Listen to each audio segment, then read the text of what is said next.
Hello भाई लोग, जैसे कि ये फ़ोन है, सुबह से इसका वेट कर रहा हूँ। Xiaomi की तरफ से आया है। जैसे मैंने 100 डेज़ चैलेंज लिया है, बट भाई सुबह से वेट कर रहा था, भूख बहुत तेज़ लग रही थी। तो पिज़्ज़ा के साथ सोचा कि अनबॉक्सिंग करते हैं। अब घर में तो सभी लोग करते हैं, तो चलो देखते हैं इसके अंदर क्या है।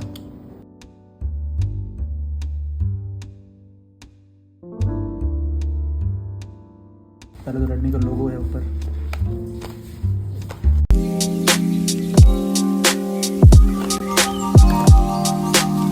90 वोल्ट का सुपर चार्जर इसमें मिलता है। काफ़ी सही है यार, फ़ोन वोन बहुत तेज चार्ज कर देगा।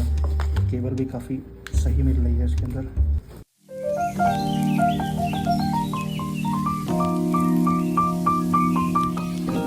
कुछ डॉक्यूमेंट्स हैं, गाइड्स है।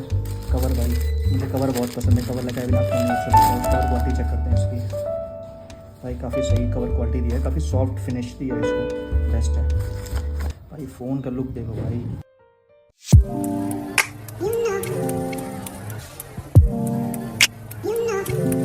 ये सही फ़ोन है